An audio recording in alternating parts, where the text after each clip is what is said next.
Our culture of music and storytelling was all inspired by the Celts.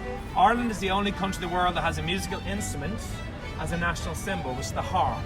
So these stories about the fairies and the leprechauns, that's a big part of Celtic culture.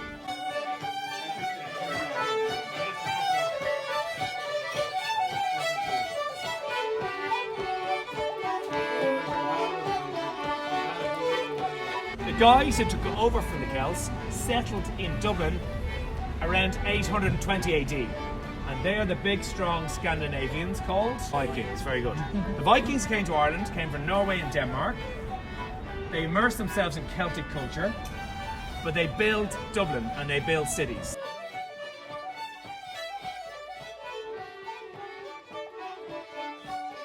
The first 350 years of English rule was not so bad. But everything in our relationship with the island of Britain changed from the 1530s.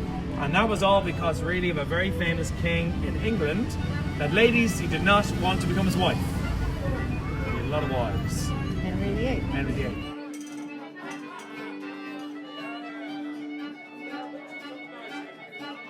'16, 17, 1800s, our monarchy and parliament were very anti-Catholic. 1700s Ireland is about 80% Catholic, and they identify more as Irish. And for centuries, they were second-class citizens because of their religion and their identification as Irish. So there was laws against Catholics here. There was land taken away from Catholics. There's lots of other things. What do they do? Revolutions. We have lots of failed revolutions for independence, guys.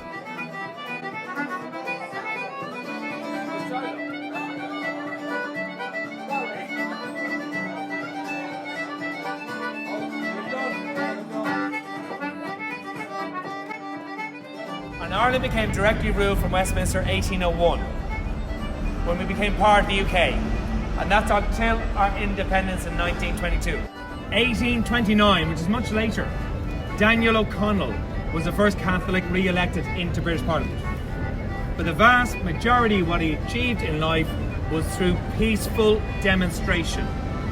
Two very famous people in world history said they were inspired by Daniel O'Connell. Martin Luther King, United States Civil Rights Movement, and Mahatma Gandhi particularly. The things we value today are a lot of his beliefs.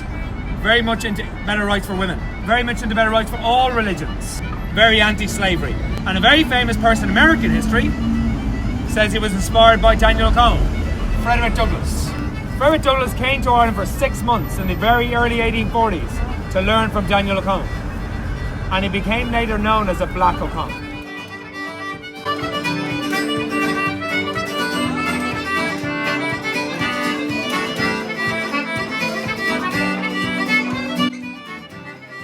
Easter Rebellion 1916, and that's the headquarters of revolution there. Okay, that's the GPO, General Post Office. The reason why that was the headquarters of revolution is because that was the head of communications in 1916. Okay, main post office in the country, so you control telegrams, you control a lot. That's a failed revolution.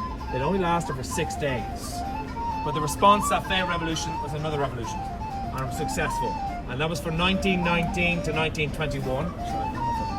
Called the War of Independence. So you get an idea what happens there. And that led to our independence from the United Kingdom in 1922.